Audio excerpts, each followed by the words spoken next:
Hello learners, how are you all? So in this lesson we are going to learn about the difference between few, a few and the few.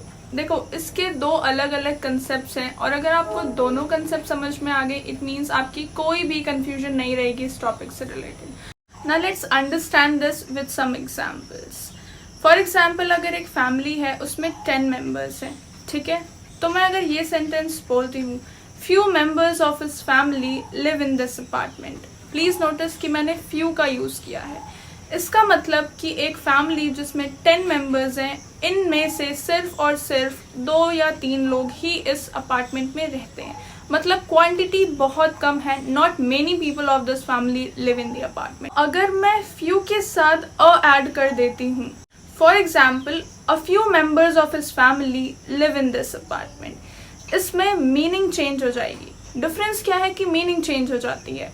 जैसे अभी मैंने a few use किया, अब इसकी meaning क्या निकलेगी कि 10 members में से 4 या 5 या फिर 5 या 6 लोग इस अपार्टमेंट में रहते हैं. मतलब some people of this family live in this apartment. Quantity increase हो गई. पहले क्या थी 1, 2 या 2 और 3, अब क्या हो गई 4, 5 या फिर 5 और 6. It's just an assumption. मैंने एग्जांपल लिया है 10 मेंबर्स का, तो मैं आपको काउंट बता. एट दी एंड ऐसा कुछ एग्जैक्ट काउंट नहीं है, बट हम इसे अंडरस्टैंड करने के लिए समझ सकते हैं कि एक फैमिली में 10 मेंबर्स हैं, तो अगर हम फ्यू बोलते हैं मतलब 2, 3 या फिर 3, 4 लोग सबसे कम क्वांटिटी में. अ फ्यू बोलते हैं मतलब क्वांटिटी इंक्रीज हो जाती है, 4, 5 या फिर 5, 6, लाइक सम के लिए जो हम यूज करते हैं. फॉर एग्जाम्पल अगर हम द फ्यू लगा देते हैं, like the few members of his family live in this apartment, अब क्या होगा, मीनिंग तो चेंज होगी ही, क्वांटिटी भी इंक्रीज हो जाएगी. मतलब अब 10 मेंबर्स में से आई गेस 7, 8 या 8, 9, मतलब many members of his family, some भी नहीं उससे भी कम नहीं, many members, almost all I would say, कि कुछ लोगों को छोड़ के, 1-2 लोगों को छोड़ के सारे members of his family live in this apartment.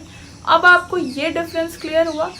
Few, a few and the few. Few मतलब सबसे कम क्वांटिटी, अ फ्यू मतलब उससे ज़्यादा क्वांटिटी एंड द फ्यू मतलब उससे ज़्यादा क्वांटिटी. तो हम इसको जस्ट एस अंडरस्टैंड करने के लिए ले सकते हैं 10 मेंबर्स की फैमिली है, फ्यू 1, 2 या 2, 3, अ फ्यू 2, 3 या 3, 4 लोग, और द फ्यू मतलब almost all the members, like many members of his family, may be 7, 8 और 8, 9. ये कंसेप्ट क्लियर हुआ. लेट्स सी कि हम पॉजिटिव और नेगेटिव एस्पेक्ट से कैसे समझ सकते हैं few, a few and the few के बीच डिफरेंस.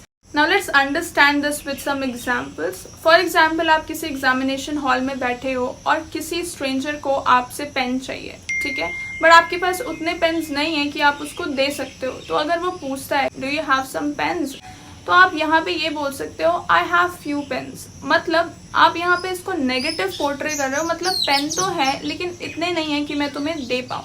तो उस सिचुएशन में जहाँ नेगेटिव सेंस निकल रहा है वहाँ पे हम यूज करते हैं फ्यू का, like I have few pens. इसको क्वांटिटी से भी रिलेट करो तो क्या होगा कि आपके पास थोड़े ही पेन है, लाइक 1 या 2 या 2 या 3 पेन है जिसको आपने खुद के यूज के लिए रखा है.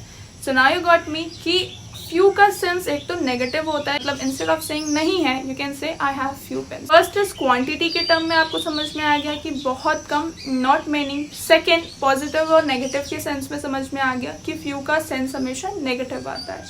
सिमिलरली यही कंसेप्ट फॉलो होता है अ फ्यू के साथ. अगर आपसे किसी ने मांगा कि क्या तुम्हारे पास कुछ पेन्स हैं और आपको कहना है कि हाँ मेरे पास हैं, मैं तुम्हें दे सकता हूँ, मतलब आप एक पॉजिटिव सेंस में उस बात को बोल रहे हो. So you can say yes I have a few pens in my pocket, मतलब हाँ मैं तुम्हें देना चाहता हूँ या मैं तुम्हें दे सकता हूँ, मेरे पास कुछ एक्स्ट्रा पेन्स हैं. Now you understand the difference between few and a few, कि अ फ्यू का मतलब होता है पॉजिटिव एंड फ्यू का मतलब होता है नेगेटिव. फ्यू अगर हम क्वांटिटी में बात करें सबसे पहले आता है few, then a few and then the few. And the few का भी ऑब्वियसली पॉजिटिव सेंस होता है क्योंकि हम बहुत सारे पेन्स ऑलरेडी आपके पास है तो आप ऑफर कर ही सकते हो. सो हम द फ्यू को यूज करते हैं पॉजिटिव सेंस में. Few is used in a negative sense, a few and the few are used in positive sense.